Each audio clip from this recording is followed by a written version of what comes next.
Imagine lying awake in a completely silent room. The lights are off. Your body is exhausted. Tomorrow is going to be another long day. Yet your brain refuses to let you sleep. Instead, it keeps dragging you back to something that happened hours ago. A conversation, a facial expression, a message you already sent. You replay the same 30 seconds again and again. Maybe you should not have said that. Maybe they misunderstood you. Maybe they were offended. Maybe they're thinking about it right now. Each replay feels as if it brings you closer to the answer. But somehow the opposite happens. The more you think, the less certain you become. Soon, your mind is no longer remembering reality. It is creating possibilities, one after another. Most people believe overthinking is simply a bad habit, something you should be able to stop if you just relax. If you meditate more, sleep earlier, think positive, use more discipline. But if that were true, millions of intelligent people would not find themselves trapped inside the exact same mental loop every single night. What if overthinking is not a weakness at all? What if your brain is doing exactly what it was designed to do? Because if neuroscientists are right, your brain is not trying to torture you. It is trying to protect you. The strange part is, the danger it is protecting you from may no longer exist. To understand why your thoughts refuse to slow down, we first have to stop thinking about overthinking as thoughts. Instead, think of it as a prediction machine. Imagine sitting inside the control room of an airport. Hundreds of radar screens surround you. Every tiny signal could be nothing, or it could be a disaster waiting to happen. Your job is not to relax. Your job is to notice problems before anyone else does. Now, imagine one of those radar screens suddenly starts flashing. You would not ignore it. You would investigate it, again and again, until you were absolutely certain there was no danger. That is remarkably similar to what your brain is doing. Except the radar is not scanning airplanes.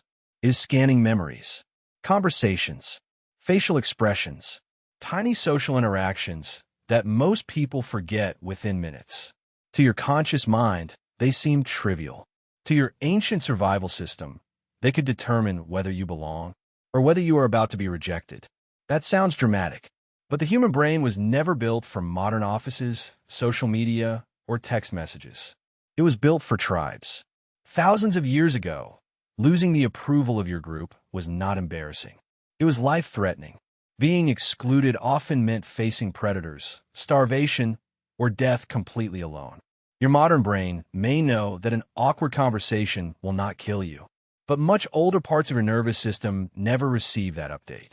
And that raises an uncomfortable question. If overthinking is really an ancient survival mechanism, why does it often make our lives so much worse today?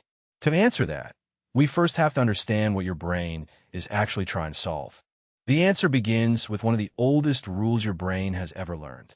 Your brain hates uncertainty far more than it hates bad news. That sounds impossible. Surely bad news should feel worse than not knowing.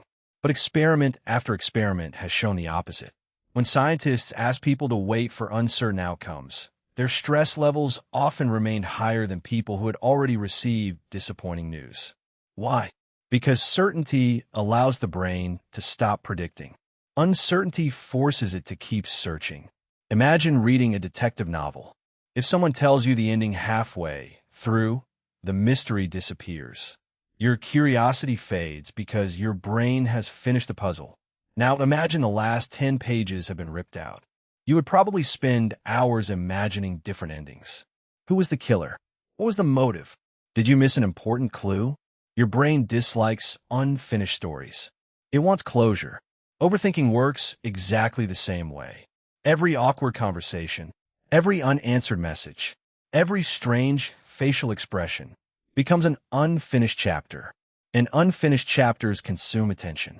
But here is where almost everyone gets it wrong. Most people believe memories are stored inside the brain, like videos on a hard drive. Whenever you remember something, you simply press play. Modern neuroscience has discovered something much stranger. Your brain never presses play. It rebuilds the memory from scratch. Every single time. Think about an old photograph from your childhood. When you looked at it 10 years ago, you probably noticed your own face first. Today, you might notice your parents instead. Years from now, you may notice someone standing quietly in the background that you never even paid attention to before. The photograph never changed. You changed. Every new experience changes what your brain extracts from the exact same image. Memories behave in a remarkably similar way. Every time you remember an event, your brain gathers tiny fragments stored across different regions. Faces, voices, emotions, body sensations, thoughts. Then it stitches them together into what feels like a continuous replay. But it is not a replay. It is a reconstruction. That means every reconstruction is influenced by how you feel right now. If you remember an embarrassing conversation while feeling anxious, your brain naturally fills in missing pieces with anxious interpretations. Suddenly, neutral expressions begin to look judgmental. Silence feels intentional. Tiny pauses sound awkward, not because the memory changed, but because the builder changed. Now imagine doing this dozens of times. Every replay becomes another opportunity to slightly rewrite the story. Not deliberately, automatically. Your brain believes it is improving the accuracy of a memory. Instead, it often strengthens the emotion attached to it. Like a movie editor making hundreds of tiny edits, each version slowly becomes darker than the last. The original conversation may have lasted 30 seconds, but after replaying it 50 times, your brain has created an entirely different experience. You believe you're searching for the truth. In reality, you are creating a more convincing version of your fear. And that leads to an even stranger mystery. If your brain keeps rebuilding memories instead of replaying them, what decides which memories deserve to be rebuilt over and over again? The answer lies inside a silent conversation happening between two powerful systems in your brain. One of them is constantly asking questions. The other is constantly searching for danger. Most of the time, they work together beautifully. But when uncertainty enters the picture, they can become trapped in a loop that feeds itself. Scientists call the first system the default mode network. The name sounds technical, but its job is surprisingly familiar. Whenever your attention drifts away from the outside world, this network quietly switches on. It is the voice that starts reflecting, remembering, imagining, comparing, predicting. It asks questions like, what does this mean? What do people think about me? What should I have done differently? What happens next? This network is one of the reasons humans can learn from experience. Without it, you would struggle to imagine tomorrow or reflect on yesterday. But reflection is only useful when another system eventually says, enough. The investigation is over. The case is closed. That responsibility belongs to your executive control network. Think of it as the chief investigator. It gathers evidence, filters out noise, rejects unlikely explanations, and decides when enough information has been collected. Under healthy conditions, these two systems constantly balance each other. You reflect for a moment. You learn something useful. Then your attention returns to the present. Simple, efficient, healthy. But something changes when uncertainty feels threatening. Because a third player suddenly enters the conversation. The amygdala. If the default mode network is the investigator, the amygdala is the alarm system. It has one purpose above everything else: keep you alive. The problem is, it cannot always tell the difference between physical danger and social danger. Imagine walking through a forest 10,000 years ago. You hear something move inside the bushes. You have no evidence that a predator is there. But waiting for proof could cost your life. So your brain assumes the worst. Your heart races. Your muscles tighten. Your attention locks onto every sound. That response kept our ancestors alive. Now imagine something much more ordinary. You send a message. Hours pass. No reply. Objectively, nothing dangerous has happened. But inside your brain, uncertainty still exists. The same ancient alarm system begins asking a familiar question. What if something is wrong? What if you upset them? What if they are angry? What if you miss something important? Suddenly, your heart feels heavier. Your stomach tightens. You check your phone again, then one more time. Not because you enjoy it, because your brain believes it is gathering survival information. And here is the trap. Every time you replay the conversation, searching for new clues, your brain rewards the behavior, not with relief, but with the feeling that relief is just one more replay away. Imagine scratching an itch. For a brief moment, it feels satisfying, but the more you scratch, the more irritated your skin becomes. Overthinking follows the same pattern. Each replay promises closure. Instead, it creates more uncertainty. The executive control network never gets enough evidence to close the investigation. The default mode network keeps generating new possibilities. The amygdala keeps treating every possibility like an approaching threat. 3 systems, 1 endless loop, and after enough repetitions, something even more surprising begins to happen. Your brain slowly stops separating imagination from preparation. Every imagined disaster starts feeling like a rehearsal for reality, which raises perhaps the biggest question of all. If this cycle is so exhausting, why would evolution ever preserve it? If overthinking is so exhausting, why didn't evolution simply remove it? After all, natural selection is supposed to eliminate traits that make survival harder. So why would it preserve a brain that keeps millions of people awake at night? The answer becomes surprisingly clear once you stop asking what overthinking feels like and start asking what it was originally designed to do. Imagine standing on the edge of a dense forest 50,000 years ago. The sun has already disappeared below the horizon. You hear something move behind a tree. It could be nothing. It could be the wind. Or it could be a predator waiting in the dark. You have 2 options. Ignore the sound, or spend the next few minutes imagining every possible danger hiding in those shadows. Which ancestor do you think survived more often? The one who assumed everything was fine, or the one who constantly imagined the worst? Modern life often treats overthinking like a flaw. Evolution treated it like insurance. For most of human history, the cost of being overly cautious was small. Maybe you wasted an hour worrying about a threat that never appeared. But the cost of ignoring a real threat could be your life. Your brain was never rewarded for optimism. It was rewarded for prediction. And prediction always favors caution. This is why psychologists sometimes describe the brain as a machine that prefers false alarms over missed alarms. Imagine a smoke detector inside your home. If it occasionally goes off while you're cooking dinner, it can be annoying. But if it stays completely silent during a real fire, the consequences are catastrophic.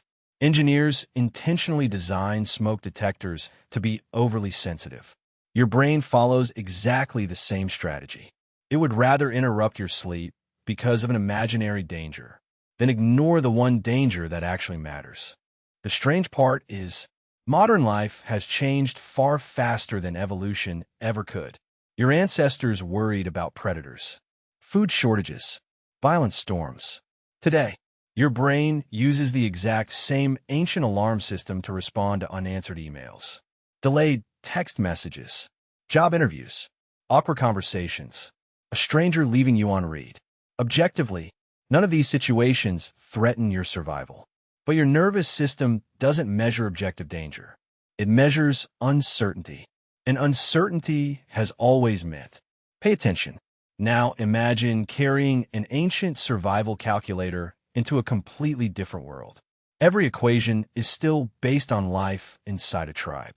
Except now, the problems involve deadlines, performance reviews, dating apps, social media, and hundreds of invisible social judgments your ancestors never experienced. Your hardware stayed almost the same, only the environment changed. This creates one of the biggest mismatches in modern psychology. Your brain is solving 21st century problems with software written during the Stone Age. Suddenly, overthinking begins to look very different. It isn't a broken brain. It isn't a weak personality. It isn't proof that you're less mentally strong than everyone else. It's an ancient protection system running inside a world it was never designed for. Think about the last time you spent an entire weekend worrying about something that never actually happened. On Monday, everything turned out completely fine. At first, it feels like all that worrying was meaningless. But from your brain's perspective, the mission was successful. It predicted possible threats, prepared responses, kept you alert. Its goal was never to make you happy. Its goal was to make sure you survived long enough to face another tomorrow. And once you truly understand that, the question changes completely. Instead of asking, "Why won't my brain stop overthinking?"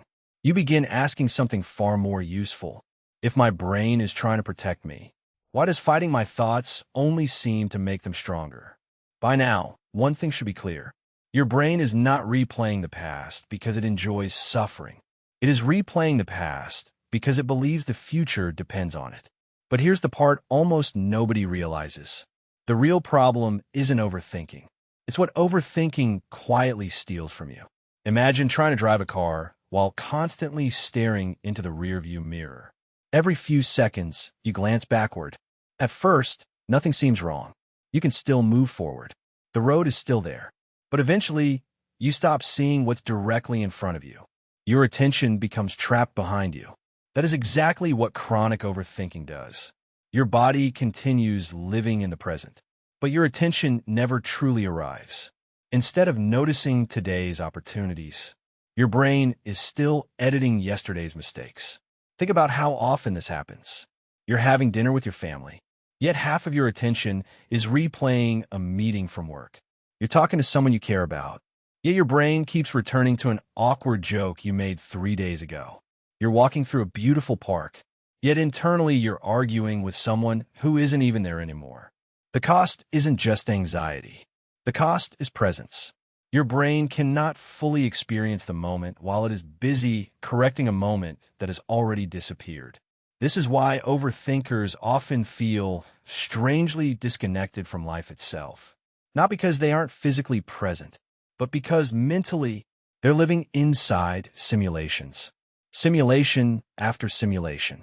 Scenario after scenario. Conversation after conversation.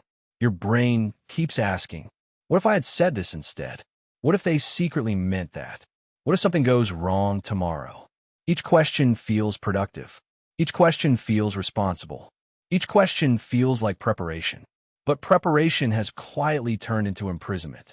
And this is where most advice completely misses the point.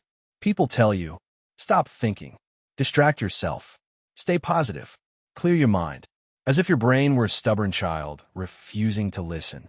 But imagine saying that to a smoke detector. Stop making noise. Ignore the smoke. Calm down. The detector cannot do that. Its entire purpose is to react whenever it believes something might be wrong. Your brain works the same way. You cannot bully a survival system into feeling safe. In fact, the harder you fight your own thoughts, the more evidence your brain receives that there really must be something dangerous happening. After all, if you're desperately trying to suppress a thought, your brain naturally assumes that thought must be important. Psychologists call this ironic processing. The harder you try not to think about something, the more your brain monitors whether you're thinking about it. Imagine someone tells you, whatever you do, don't think about a pink elephant. Immediately, your brain creates one. Not because it's disobedient, because it has to remember what it's supposed to avoid. Overthinking follows the exact same pattern. Every attempt to force your thoughts away requires your brain to check whether those thoughts are still there, which means it accidentally brings them back again and again. This is why real change doesn't begin by fighting the replay. It begins by changing the question. Instead of asking, how do I stop thinking? Ask, what uncertainty is my brain still trying to solve? Sometimes there isn't actually a solution. Sometimes there is no missing clue, no perfect sentence, no hidden meaning waiting to be discovered, only uncertainty. And uncertainty is something the human brain was never designed to enjoy. The strange thing is, once your brain realizes there is no puzzle left to solve, it slowly stops assigning so much importance to the replay. Not because you forced it to stop, but because the investigation finally has permission to end. The guard at the door was never your enemy. He was simply doing his job. He just didn't know the war had already ended. Take a moment and think about the last memory your brain refused to let go. Maybe it was something embarrassing, a mistake, a conversation that still makes your stomach tighten. For years, you may have believed that replaying it meant something was wrong with you, that you were too anxious, too sensitive, too weak. But neuroscience tells a very different story. Your brain wasn't replaying the memory because it enjoyed your suffering. It was searching for certainty. It believed that somewhere inside those 30 seconds, there had to be one final clue, one hidden answer, one tiny detail that could guarantee the same thing would never happen again. The tragedy is, life almost never offers that kind of certainty. Some conversations will always remain ambiguous. Some people will never explain what they meant. Some relationships will end without giving you the closure your brain desperately wants. And that's okay, because your brain doesn't actually need perfect certainty to move forward. It only needs enough safety to stop searching. Think back to the airport control tower. The radar was never designed to eliminate every possible danger.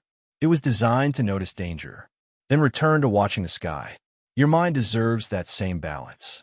Not because uncertainty disappears, but because life continues even when uncertainty remains. The goal isn't to become someone who never overthinks. The goal is to recognize what your brain is trying to do before you mistake protection for punishment. The next time your thoughts begin replaying an old conversation, pause for a moment. Instead of asking, "Why can't I stop thinking about this?" ask something completely different. What question is my brain still trying to answer?